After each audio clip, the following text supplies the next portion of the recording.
Good morning. My name is Betsy Cooper, and I am the director of the Aspen Tech Policy Hub. And I'm so thrilled to have you for the 5th webinar in our series, releasing the products of our Winter 2020 Fellowship Cohort. When we started this cohort, we could not have imagined the timeliness of this particular session. Right now, I'm in the Bay Area, and fires that are the clear result of climate change are creating an immediate, urgent response need for ways to communicate during those situations. And that's not even to mention the COVID-19 pandemic that has challenged us all even further. So this is the perfect time to be talking about disaster response, resilience, and climate change. And I'm extremely pleased to have an amazing panel to introduce to you today.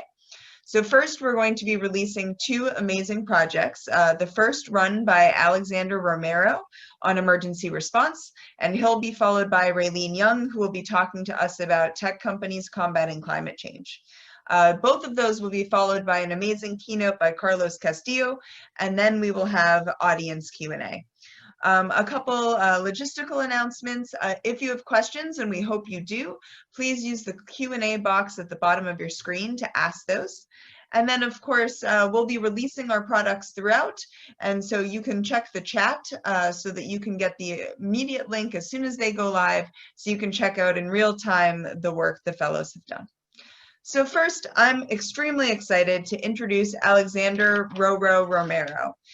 He works at the Defense Digital Service, and in his day job, he's focused on the Hack the Pentagon program. But at the Hub, he created a really interesting project around emergency management response when cell towers go down, exactly what's happening right now in many parts of our country. His work could not be more timely, and I'm extremely excited for him to share with you his findings on how to improve this space. So over to you, RoRo, to tell us more.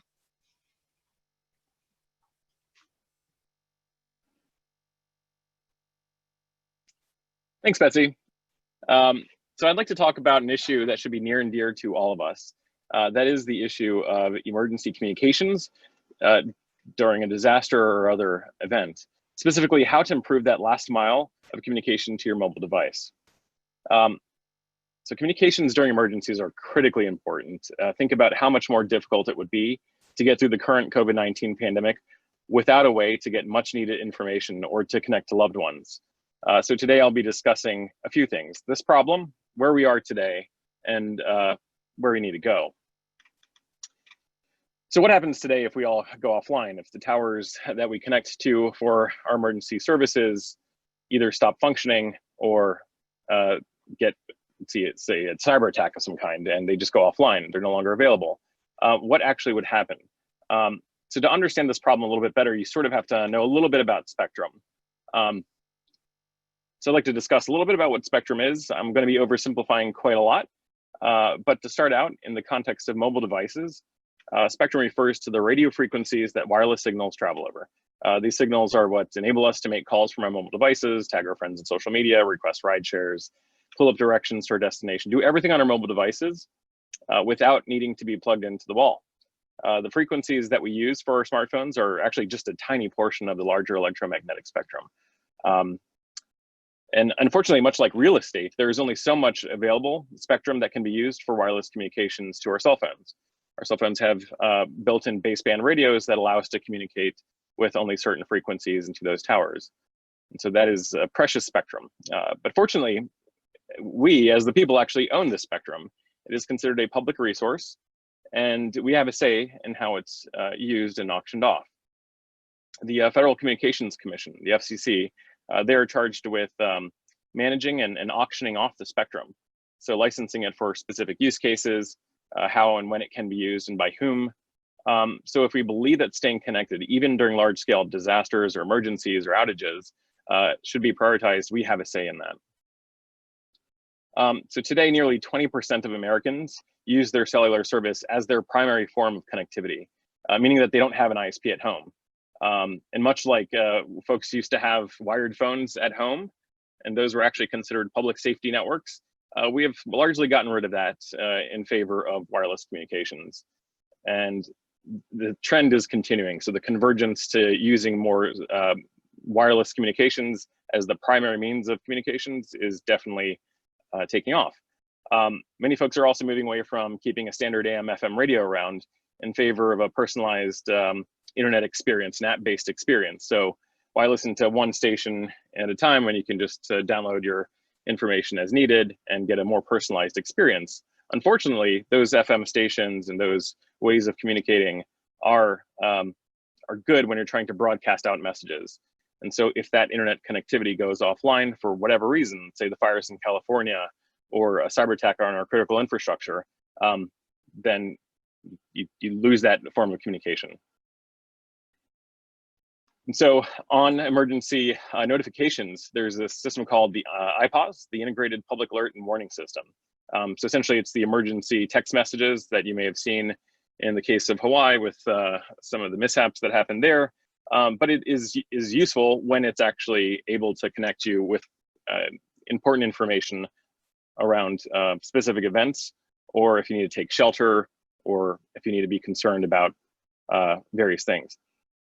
So getting information from the government now is accomplished through various means, but IPAWS is one of those critical methods to get information out to us. It requires that you have a good cellular connection and that you're actually connected though.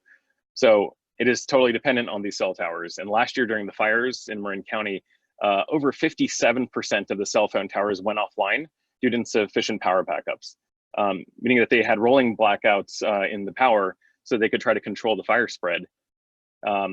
And that led to the cell phone towers being more reliant on their backup batteries and generators, which they only have so much capacity. So if they go offline and there is an alert, let's say the winds have shifted and the fire is now headed in your direction, you may not receive that message. And in fact, that's actually what has happened in quite a few cases. And ironically, as 5G networks are beginning to roll out, there's been other issues where conspiracy theories have led to folks actually burning down cell phone towers because they believe it's tied to COVID or whatever. Obviously, that's not true, but as if that were not bad enough, 5G in a way sort of makes this a little bit worse because you need more towers to cover the same area. And so more complexity leads to higher potential for failure in some way. So where are we now? As discussed, we're converging all forms of communication into basically relying on the internet as the backhaul mechanism to get us connected.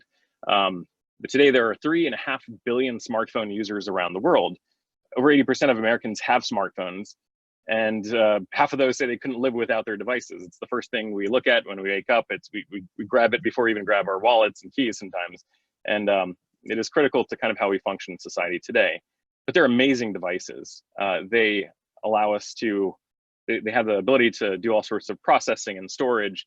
But the important piece to all this is the radios that are built in. You have the ability to connect over Wi-Fi and Bluetooth, but those have a very limited range in terms of how far they can communicate. If you think about your house, you might have bad spots in terms of like Wi-Fi connectivity within your own house. But you usually have a decent cell signal, or at least it tends to be able to propagate and push into your house further and into difficult to reach areas. But in an emergency, if your carrier has gone offline, if there's an outage in communications that also affects the internet, how useful is your phone? Even if you find a Wi-Fi network to join, those physical lines may have been severed due to those disasters discussed. So as climate change happens more and more, I think we're going to see more of those kinds of issues. Tornadoes, fires, hurricanes, you name it, they all have the ability to affect that critical infrastructure. But this also presents an interesting opportunity in the form of mesh networks, and specifically mesh over cellular. So there is a way to solve this today, the issue of being so reliant on these antennas that could fail. There is a policy angle and approach that could be used to do something about this, where a portion of that spectrum that is being allocated and auctioned off is used for this purpose. So where we need to go is essentially we need to have a backup network that can be turned off at the flick of a switch, and one that doesn't require new or expensive gear or hardware. As an example, this is a great little device. It's called a GoTenna. And if you're out backpacking, you and a friend can have one of these and you can communicate over several miles. It's great if you have one, but it requires that it's charged. You have downloaded the app, you've registered. It takes some planning in advance. So this needs to be easy to use, make use of existing resources so you don't have to buy anything extra or set up new Wi-Fi networks, and potentially make use of the cellular spectrum as it exists. It is out there, it works really great, and it works across long distances.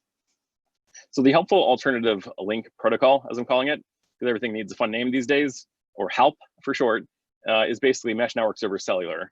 It presents an offline meshed mode, allowing you to connect to others around you. So directly, like you would just talk to somebody in a room, you can talk over these mesh networks, not having to first go to the antennas and the towers and your service providers and then back. And you can do that today with these Wi-Fi networks, but they don't have the optimal characteristics. So this is basically what I'm presenting today, is an option for your phone to then connect you through this help mode. And essentially this is what it would look like.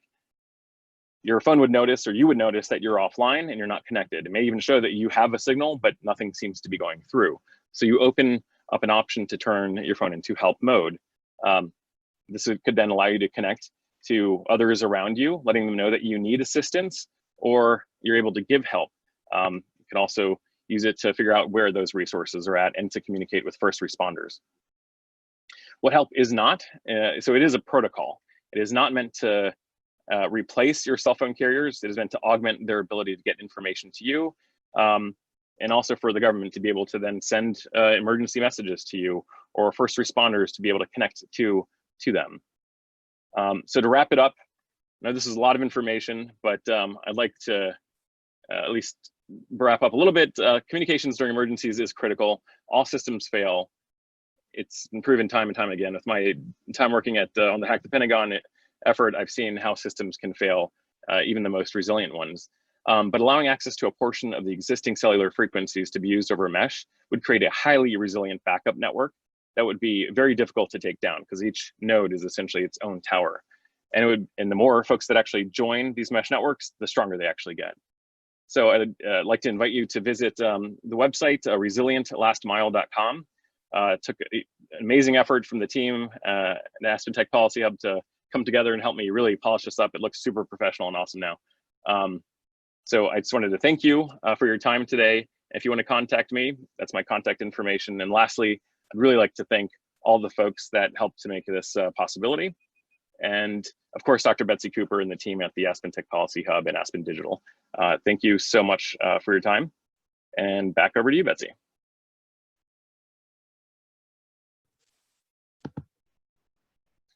Thanks so much, RoRo. We're so proud to be finally releasing this product and extremely excited to have help become not just an idea, but a true possibility. And so I just do want to apologize. I think a number of people are experiencing some technical issues. I hope they'll be able to get back in and rejoin us. But in the interim, we'll keep going and make sure to circulate the recording at the end of the event. Let me remind you to use the Q&A button at the bottom of your screen if you have any questions for RoRo or our other participants. And of course, we'll be releasing our products in the chat, so you can now click through and see all the amazing things that RoRo has produced related to help. So next up is Raylene Young. She's an engineering executive who was formerly at Stripe and Facebook. And on leaving the hub, she became a founder and CEO of the US Digital Response, which is an amazing brand new organization that pairs tech volunteers with state and local governments in need of help with COVID response. At the hub, Raylene worked on giving tech companies and venture capitalists new tools to combat climate change. Again, extremely timely and topical issue. So I'd like to pass it over to Raylene to tell us more about her really, really interesting work.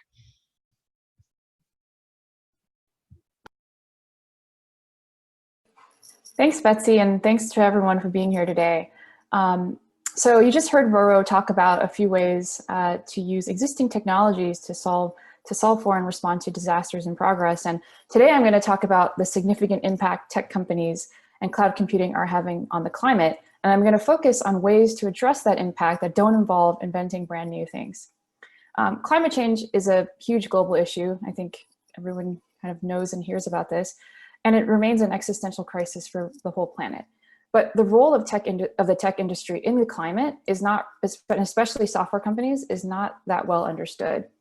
And as the COVID crisis has taken the top spot in terms of global pandemics and crises, we've actually seen can come to appreciate the ways that software and tech have played a beneficial role, with a huge movement to everyone working from home and relying on digital tools.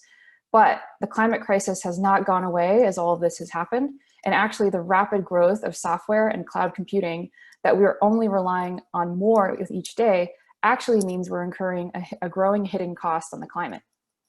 So in this presentation, I'll give you a concrete sense of the impact that tech companies have on the climate today. I'll do a deep dive on cloud computing specifically, and I'll close with some recommendations for the tech industry and for startup founders on how they can take actions to address this. So what is the impact that tech companies are having on the climate? And this is not, I think, that well understood. First of all, it helps to take a step back and look at the global industry in aggregate. So first you see that digital products and computing actually have a huge carbon footprint at 4% of global emissions. That might not seem like a lot, but when you think about, as you've probably heard, that flying is really bad for the environment, and then you realize that cloud computing is actually equivalent to all of the emissions produced by global aviation. So when you think twice about getting on a plane, you might also want to think twice about your next Netflix marathon or day full of Zoom calls as well. Looking within the industry, we see that software companies specifically pack a big punch.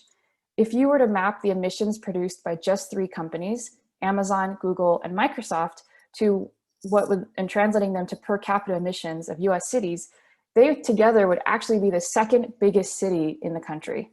And again, these companies are growing far faster than our cities actually are. Looking inside the companies themselves, the vast majority of emissions actually come from data centers and cloud computing. So really, cloud computing is the biggest source of damage that comes from these companies, but that means they also represent the biggest opportunity for change. Stepping back a little bit and kind of talking about the concept of climate impact. So to measure, many times people will talk about your carbon footprint. And what that means is they're measuring the net climate impact. This means you take a look at the emissions you produce, which is directly tied to the energy you're using, and you subtract any makeup or kind of recovery actions that you might take, such as buying carbon offsets or emissions offsets. These are things like planting trees or paying to recapture methane gas that's leaking from landfills. And these are good attempts to do good, and they're attempts to undo the damage that's been done. But as you can see from this equation, to really minimize your impact on the environment, you actually need to focus on the emissions produced and minimize those emissions that you're producing in the first place. So now I'll talk about how exactly all of this is related to cloud computing and how it impacts the climate. To set some context for the industry, the cloud computing market is actually dominated by a very small number of companies. 2/3 of the global market is covered by the same 3 companies I mentioned earlier: Microsoft, Amazon, and Google. And if you look within the US, these 3 companies have by far the lion's share of the market. So if you're a cloud user, your only real choice here is which provider you choose and how to choose their services if you're thinking about minimizing your climate impact. To break down cloud computing a bit more, the footprint, or the carbon emissions, really come from 3 different sources. The first is the physical infrastructure, such as lights, building, cooling, and internal systems. The second is the servers and how efficient they are. And finally, the third is the source of electricity, or what the energy is that's powering all of this computing. What's interesting is that tech companies have actually made significant investments in both the data center operations and infrastructure and server efficiency, so that even though the demand for cloud computing has risen greatly over the last 5 years, the electricity needs have actually remained pretty flat. So that means over time, the bulk of the impact here is really coming from that third category: what type of energy you are using. But this gets even more complicated. Turns out when you talk about the energy that you're using, there's a lot of nuance here. You may have heard about some larger categories of energy in the news. So if you think of fossil fuels, you might think of them as dirty energy sources, like natural gas, oil, and coal. And then you may have heard of clean energy. And you might think, great, clean energy is great, right? Must be clean, must be good. But thinking back on the early equation I showed earlier, we see that many different types of energy sources or kind of energy emissions can be classified as clean, but what's actually happening underneath the hood can be wildly different. So here you see that 100% renewable energy that is actually produced and used in real time from clean sources like solar and wind is by far the best option and can actually do a lot less damage than something like 100% carbon neutral, because you don't really see what's happening in terms of the emissions produced versus offset. I think this classification of clean energy is a little bit like the low-fat or fat-free movement in nutrition, where a lot of products were initially marketed as good for you as being low-fat, but actually manufacturers were compensating for the low-fat by adding a lot more sugar. So in the end, these foods weren't necessarily that much better for you, and the marketing can be a bit misleading. So not only does the source of energy matters, but to make this even trickier, the location also really matters. So while the value proposition of cloud computing is that you can easily access your data from anywhere, anytime, in truth, all of that data is being housed in some physical location. And if you're a startup in the US, it's probably in a data center somewhere in the country hosted by Amazon, Google, or Microsoft. And that location really matters when it comes to the climate impact. Here is a sampling of some common data center locations in the US and the associated produced emissions and net emissions from the three major providers. And I know I've worked at companies that have hosted data centers in many of these states like Oregon, California, and Virginia. If you look at the data here, you see that these choices can have a huge impact on your footprint. As a Google Cloud Platform user, if you were to switch from a data center in Virginia to one in Oregon, you could actually reduce your grid emissions by almost 60%. And those are those actual emissions produced in real time.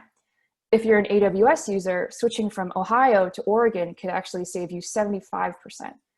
And if you care about that low-fat option, if you switch from AWS to either Google or Microsoft Azure, in most places, this will bring your net emissions all the way down to zero. So what does that all mean, and what do we do about all of this? For the industry at large, I think understanding all of this is the first step. In that same analogy, we all need to learn how to read the nutrition labels and to really understand what's happening when companies are talking about their clean strategies and the clean energy. And by understanding those details, we can learn how to make smarter choices and to share that knowledge with others. We also need to fundamentally push to 100% renewable energy, actually produced and purchased and used in real time. There are some significant industry coalitions out there, such as the Renewable Energy Buyers Alliance and the RE100, where hundreds of companies from all across the world have committed to going 100% renewable. And these companies include names you've heard of, like Apple, Facebook, and Google, and Microsoft, but also some companies like Starbucks and Target. All of them have made public commitments to moving to 100% renewable energy, which is great. But we need many more companies to also make the same commitment, and collectively we need to get there a lot faster. So finally, what about startups? While they're often dismissed as being too small or too focused on growth and survival to really be able to prioritize their climate impact, I think startups can have a huge climate impact when you think of the fact that they're more agile than larger established companies, they're growing at a much faster rate, and they have the ability to change cloud providers and software vendors with far fewer disruptions to their business. And furthermore, I think one of the great things about startups is how fast they grow and how small companies today will end up being the tech giants of the future. So if you think about that, any changes that all startups make today will quickly compound over time as they all grow and scale into global companies. So here are a few suggested actions for startups. They really take a few forms. I think that first step is, again, understanding. Calculate a basic carbon footprint using a simplified framework for startups, and take a hard look at your cloud computing setup, what provider you're using, what regions you've selected, and what does your energy use look like. There's a lot of good work in this industry to learn from too. So you can actually examine what leading companies like Google have already done and learn from their actions. And finally, I think we can't get there without collective action. So it's really important to not only take these climate actions, but to document them and share them with the world. I think this can be really inspiring, not only for other companies and your investors, but also for your employees, where at a fast increasing rate, how clean their company is and how environmentally sustainable the company's operations are becoming an increasing factor in which companies new employees choose to work for.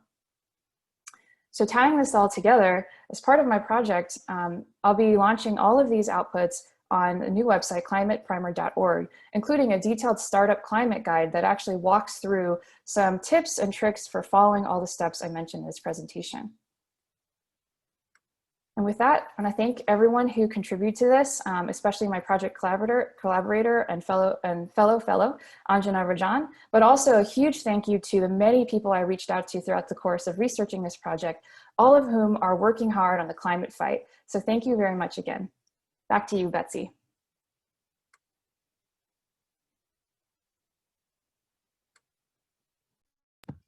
Fabulous job, Raylene, and we're so proud of all the work that you were able to put together onto this project.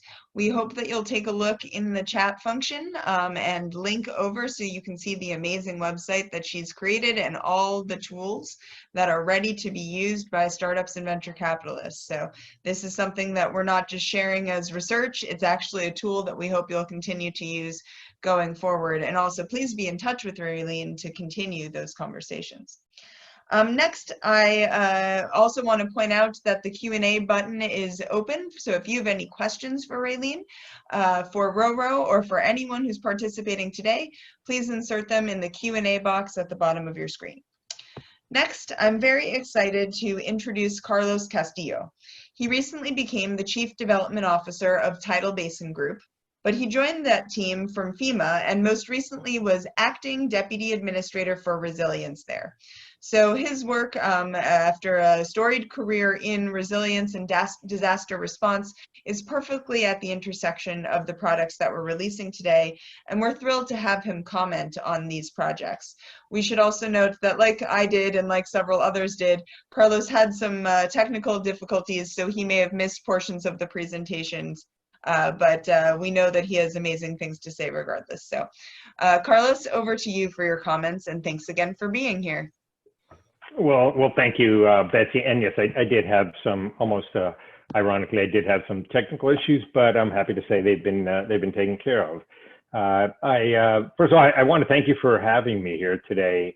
It truly is a pleasure to be here, and all of you participating in this session, whether you're a panelist, whether you're a presenter, you play an integral role in helping our country be better prepared for an emergency.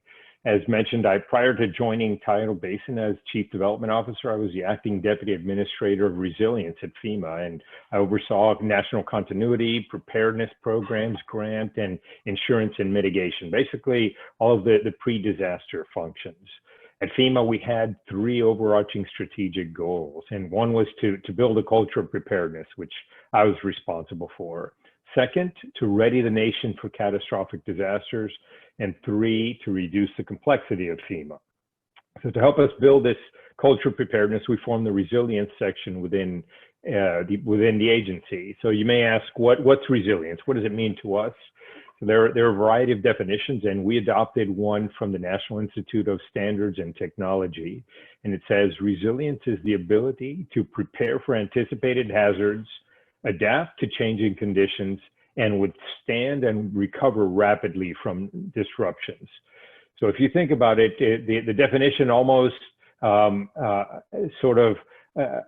accepts that there's going to be the earth moving, there are going to be weather events, or the hurricanes are going to come, but it doesn't mean it's a disaster, and they're anticipated and we know about them. So there's a lot we can do to prepare and to prevent. There's no truer test of resilience in our ability to bounce back than the situation that faces us today with COVID-19. While our nation mourns the loss of so many due to this hidden enemy, the fact that we can still hold important forums like this virtually is a testament to our nation's resilience. Effective disaster management, I've learned over the years, is locally executed, state managed, and federally supported. I'm a true believer in this philosophy. I started my career at the local level. My time with Miami-Dade County in Florida gave me an appreciation for the unique challenges of local government. And I also gained an appreciation for how a prepared, resilient community can bounce back even stronger than they were before the disaster. I've also come to see the benefits of hearing from people outside government, people like our presenters and many of you participating virtually. First, let me talk a little bit about what FEMA is doing in response to COVID-19, because I think that you'll see some tie-ins there. So under the direction of the White House Coronavirus Task Force, FEMA continues to execute a whole of America response, which means everyone, to fight the COVID-19 pandemic and protect the public. Early on, our FEMA administrator, Pete Gaynor, identified 3 main objectives for our agency. Number 1, lead federal operations on behalf of the task force and be prepared to respond to any Stafford Act declaration in a COVID-19 environment, including possible future COVID-19 incidents. Number 2, preserve the workforce, our most valuable resource. And 3, execute mission essential functions, because we're still responsible for doing that. Our National Response Coordination Center has been fully integrated with the Department of Health and Human Services operations, and FEMA was working with 10 regional offices throughout the country to understand the needs of partners on the ground. All 50 states, the District of Columbia, 5 territories, and several tribes have been approved for major disaster declarations. Additionally, 71 tribes are working directly with FEMA under the emergency declaration. This alone is unprecedented in our nation's history. So that's why the title of this session is key, because we are in an unprecedented time and unprecedented circumstances. FEMA is also expediting movement of critical supplies from the global market to medical distributors in various locations across the country. Much of this is being done through our nation's private sector, which is critical to the whole of America response. And I want to talk about this because it's a way that both the presenters and others it's a way to make a difference and to influence the decisions at FEMA. So we coordinate, well, I was at FEMA, and FEMA still coordinates with the private sector, primarily through the National Business Emergency Operations Center, or NBEOC, because everything must be an acronym in the federal government, you understand. The NBEOC was created to enhance communication and collaboration with private industry partners and ensure their integration into disaster operations at a strategic and tactical level. During response operations, NBEOC members are linked to FEMA's National Response Coordination Center and the broader network of emergency management operations to include our state and federal partners. The NBEOC offers a platform to share information on impacts, operating status, and recovery challenges, as well as access to information to support business continuity decisions and integration into planning, training, and exercises. Participation in the NBEOC is voluntary and open to all organizations with significant and multi-state geographical footprints in the private sector, which include large businesses, chambers of commerce, trade associations, universities, think tanks, and nonprofits. This continues to be a federally supported, state-managed, and locally executed response.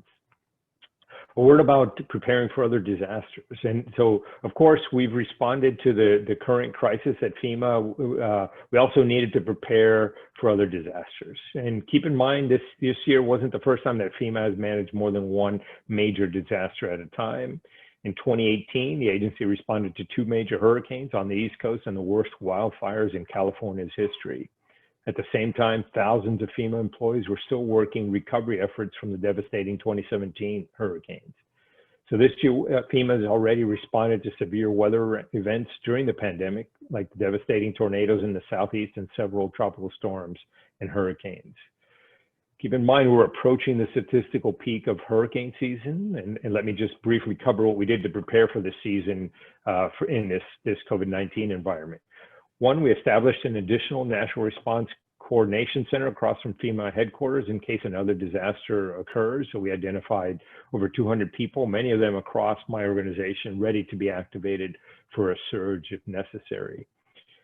Our workforce, even with more than 3,100 employees supporting the COVID-19 response, we rely on our 20,000 employees who are committed emergency managers, in addition to other federal agencies and others that come in as temporary employees. Sheltering, and this is key, especially for hurricanes, as people might have to evacuate their homes. We've provided guidance to make sure that people realize that it's not business as usual in a COVID environment. You're going to be leaving your home, perhaps to someplace that you'll be kept safe, but perhaps it's not the most comfortable. So encouraged people to whenever they can, shelter at home, or as they say, shelter in place. And one key point, I think, especially for the Aspen Tech Hub, is establishing virtual operations. We're virtualizing our operations as much as possible, including virtual joint field offices. This is where all areas, all entities come together in the field, and as well as our national and regional response coordination centers.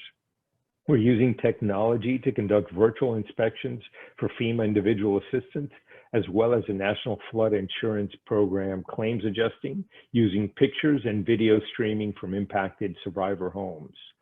Preliminary damage assessments for public assistance can also be conducted remotely using windshield surveys from a vehicle or virtually using desktop assessments. There's several other things that we were doing at FEMA, and a lot has to do with how to function in this COVID environment, which is how we're all having to adapt to.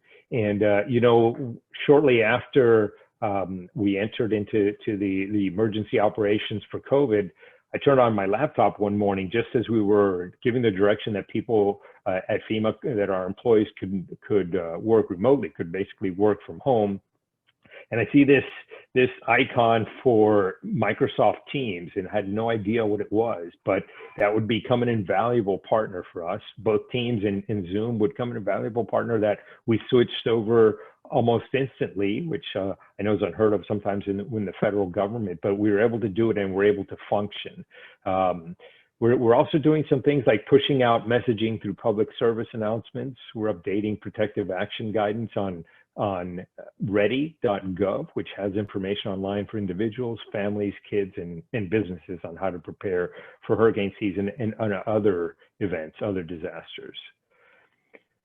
And now a few words, and I apologize, I missed part of the first presentation from RoRo, but I have to tell you, following every major disaster, it's standard process or standard practice to conduct an after-action review, and this is to identify ways that emergency managers can improve their response. I can't think of one after-action review that has not included communications as an area for improvement.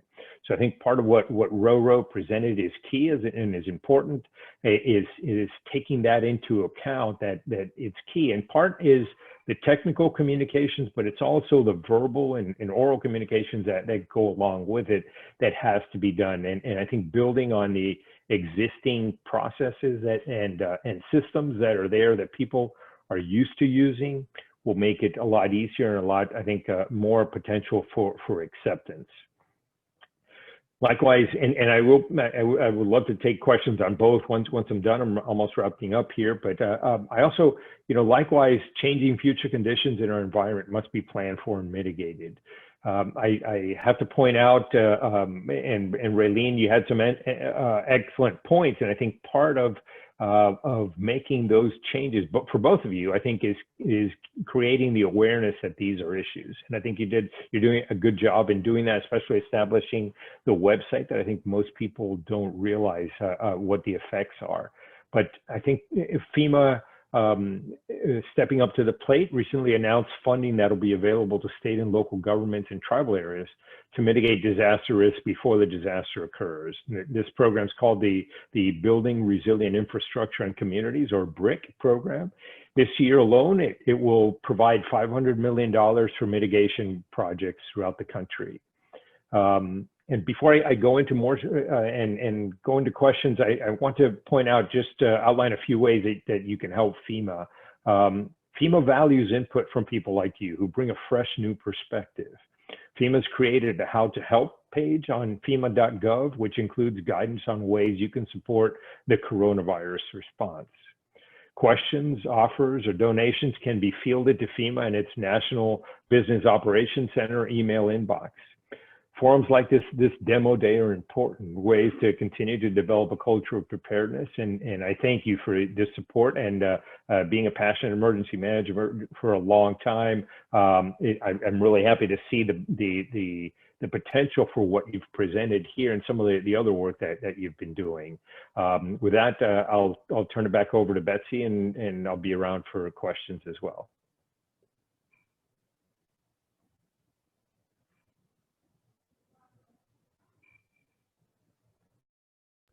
Great, thanks so much, Carlos, and we really appreciate both your taking the time to give us such a thorough update on all of these really interesting aspects of COVID-19 response, and then tying it into the fellows' work and the need for better communication, which is definitely something that we focus on here at the Hub. So I'd now like to bring up all the panelists so that we can start answering the many questions that are coming in. While we're getting that settled, just a reminder to feel free to ask additional questions in the Q&A box at the bottom of your screen, and then make sure to check out the chat function so that you can see the products that we've been releasing. So first, I want to turn my first question to Carlos. In what ways has COVID-19 confirmed your thinking about disaster preparedness? And then in what ways has it shifted your thinking on disaster preparedness? You need to unmute as well. Sorry, Carlos.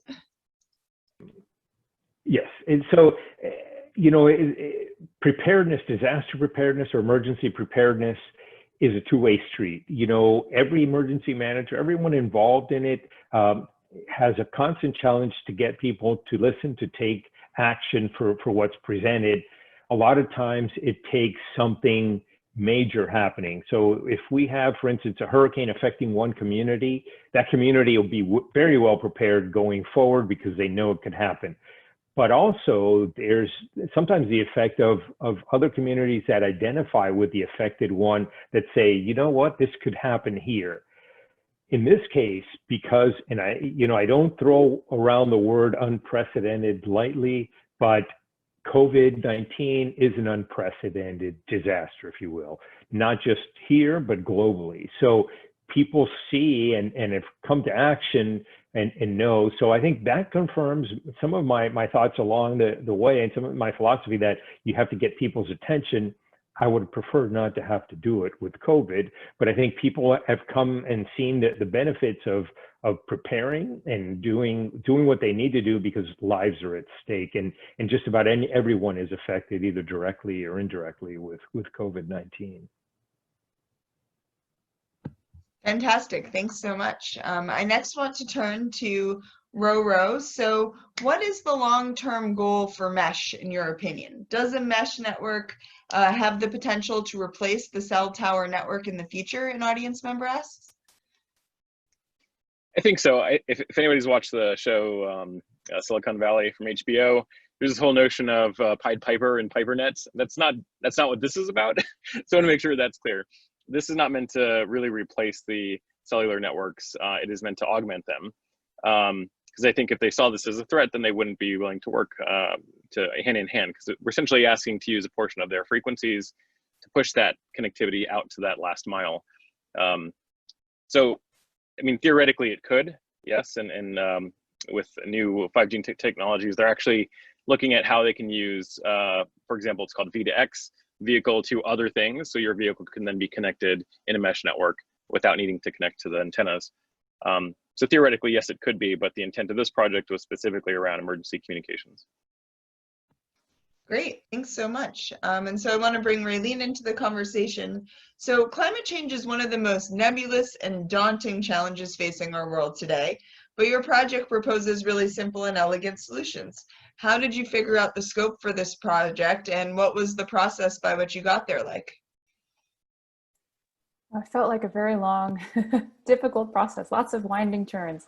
Yeah, I think it is a really broad problem. And I think the first thing I did was actually talk to a bunch of experts in the field.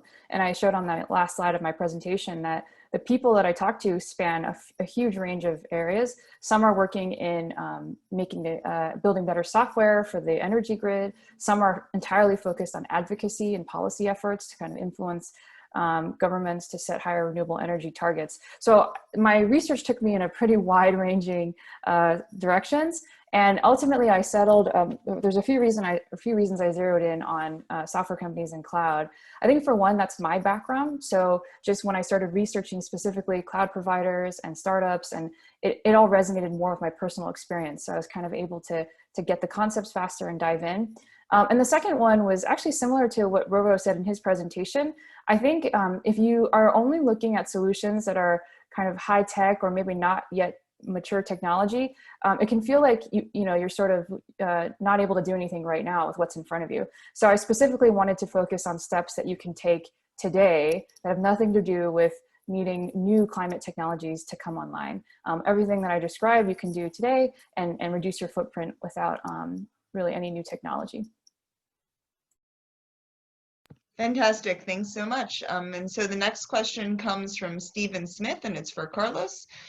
Does the model of disaster response being locally managed, state-funded, and nationally supported still apply with a global pandemic like COVID-19? I'd say it absolutely does. You know, who knows at the local level, at your community level, who knows what the good, the bad, and the ugly, if you will, is about your community better than you. I don't think you want the federal government coming into every single community and trying to run things and take things over. So understanding and having the tools and the support, perhaps for major disasters like COVID, from the federal government is key, but knowing how you want to take your community, everyone at the community level will tell you their community is unique, and in a way they are. And I think whether it's COVID-19 or something not as large, it's always, I've seen the benefit of it, where the people on the ground at the local level understand what their needs are and are better equipped to handle that with support for something like this and some general guidance as well. So absolutely, I think it's been working. Fantastic. And so I want to think for a second about the stakeholder map, because both RoRo and Raylene's projects have a lot of different stakeholders that need to get on board. So for each of you, could you talk a little bit about who are the key stakeholders that you want to bring on board? And do you have any tips for how to get them to work collaboratively together to try to achieve real change? So Raylene, maybe I'll go to you first on that point. Great. Yeah, I think that the biggest thing I realized was it kind of all starts with some of the concrete like information and data. I think that's been most compelling for people I've talked to, especially in the tech community. So if you can kind of break down the concepts and tie them to specific actions measured in emissions or dollars saved or energy costs, a lot of the following arguments kind of fall in place. So I think it's reducing the problems into a common language that people understand. Is where I'd start. Great. What about you, RoRo? Yeah, this one's actually fascinating because things have actually changed. So throughout the course of this project, I never thought I would see the day where Google and Apple work together, but they work together for the contact tracing sort of backend support system through Bluetooth Low Energy. And so they actually came together to work on a standard and a protocol so that information could be shared in order to enable contact tracing. I think they are still working on, or individual states are working on their own apps, but that's one of the key stakeholders is the device manufacturers themselves. They have to be able to support this down to the baseband providers, the folks that actually make the radios in your phones, to the network providers, the carriers, and then the regulatory pieces of this. But ultimately it comes down to the individual who asks, let's say the FCC, to set aside a portion of the cellular spectrum for this use case. So there's many stakeholders, quite a few, and they all have their important piece. That's great. And Carlos, you've been dealing with lots of stakeholders over your career. Do you have one or two tips for how do you get across the finish line when you need to coordinate a huge number of people with varying interests? I think two key points. One, timing is everything I've learned. Once you get people's attention, I think now so much is changing with technology, and it's coming to emergency management as well, you know, so that's one thing. The other thing is identifying what barriers exist to bringing people to the table, especially you mentioned Amazon and Google, or, you know, others that to bringing them together. What's keeping them from doing that? If you can have a rallying cry, a call to action that people can see the benefit of, I think that's a step in the right direction. Fabulous. And so a related question for RoRo, how do small entities get involved in this mesh network system? So Larry Clark points out that cities, counties might not even understand their non-emergency steady state data requirements and flows in this space. So how do we help deal with these sorts of education problems for stakeholders?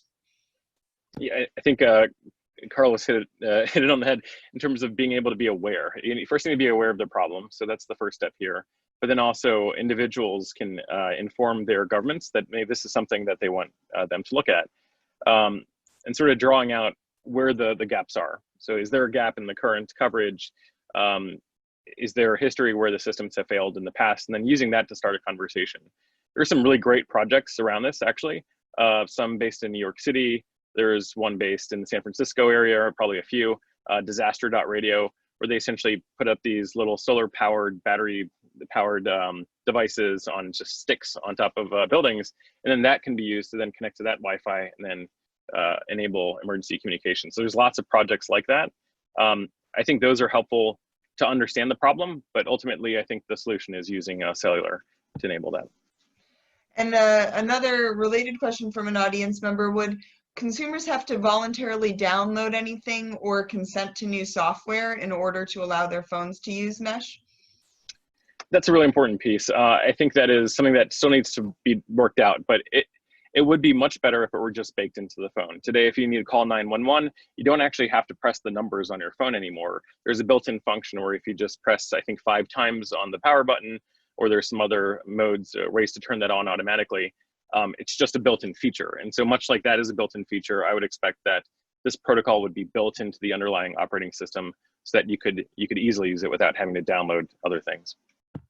Fantastic. And I'll turn this next one to Raylene first. So what can the folks watching the webinars today do to contribute to the success of your projects and the mission? So Raylene, if you wouldn't mind jumping in first, and then RoRo. I think sharing some of the lessons and data and tips captured in the guide, I think, is the first step. I think one thing I should say, I ran a survey of some early stage startups when I was doing this project. And what was really interesting is the vast majority of startup founders were interested in understanding their climate footprint and taking some actions to reduce it. But very few of them had any idea about how to do that. So I think this project is really meant to give you the how. And I think if you can get the word out, more startup founders are actually really excited to take action if they know how to. Yes, if you check out the website, I have a section on there saying that is labeled "Get Prepared." And so things that folks can do today to prepare themselves for an emergency. You don't want to be preparing at the last minute. You know, the toilet paper crisis of 2020, I think, is a good example of that, right? Or masks or other things, right?